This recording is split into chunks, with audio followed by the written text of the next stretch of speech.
Charisma can make the world go round. It makes people want to do what you want them to do. Olivia Fox Cabane.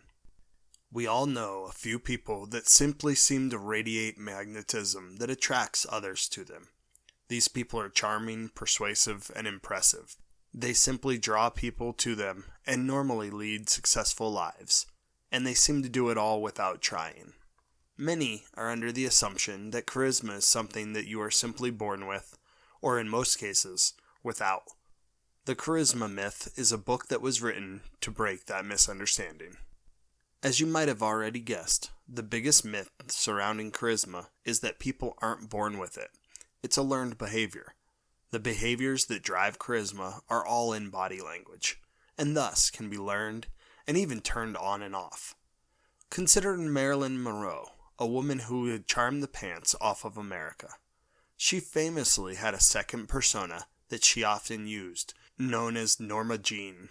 Marilyn was confident, outgoing, and insanely charismatic. Norma Jean could ride the New York subway without even being recognized. The body language that primarily drives charisma has three components: power, presence, and warmth. Presence is all about being in the moment, in the conversation. This is the easiest to practice, and yet so many people struggle with it. When you are in a conversation, pay attention to what the other person is saying. Don't think about your reply, or how hungry you are, or rewind something that you should have said 10 minutes ago. Focus on the moment and the person in front of you. Power is your perceived ability to impact others. Things like social status, perceived wealth, expertise, and appearance all affect power. And the third piece, warmth, is your ability to portray goodwill. Your ability to convince those around you that you will use your power in their best interests. You don't need all three either. Very few people have all three. The author uses Steve Jobs and Bill Clinton as examples.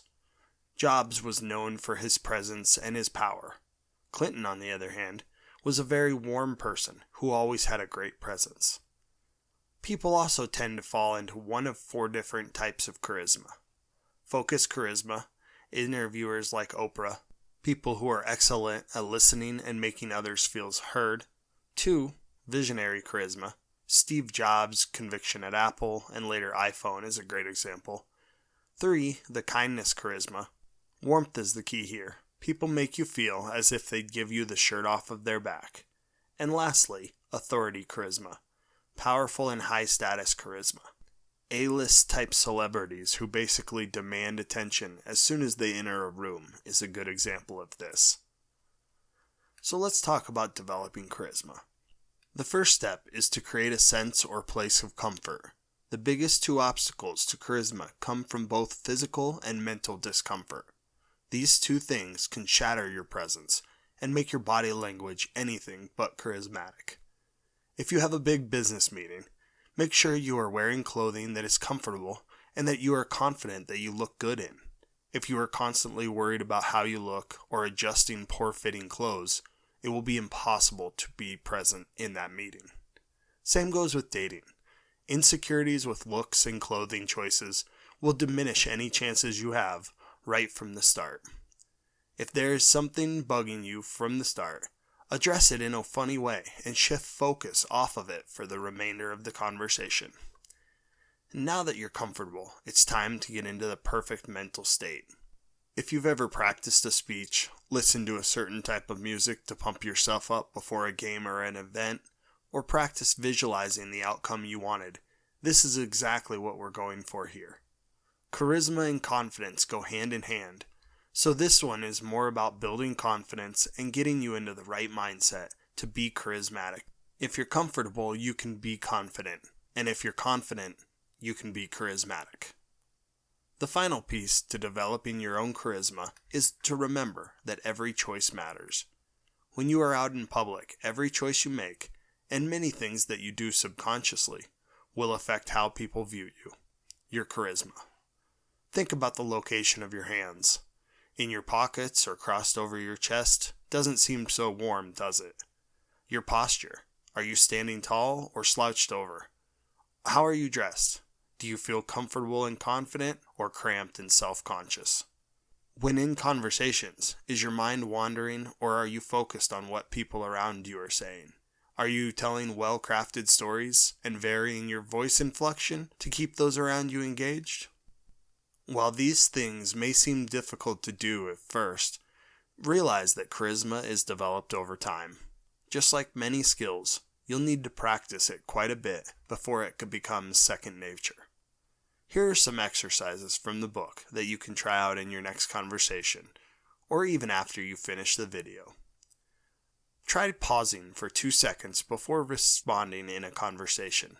When you feel your focus wandering, sense the bottoms of your feet and put yourself back in your body.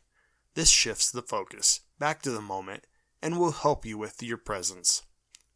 Imagine those around you in a way that will help you feel empathy for everyone. This will help develop your warmth. Create a mantra for social situations.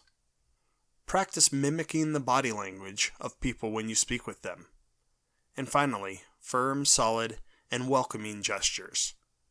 With practice, you can be someone that others look at as the center of attention, as charismatic, and as a social and business powerhouse. Remember, charisma can make the world go round. It makes people want to do what you want them to do. While this summary gives you some major points of the book, I would recommend picking up your own copy, as there are plenty of actual, practical, and useful examples of exactly how to develop the 3 components of charisma, and which might be best for you. Do you have a book, idea, saying, or concept that you think would make a great topic for our next video? Leave your suggestions down below in the comments, along with a like and a sub to the channel, and we'll do our best to animate your idea in the near future.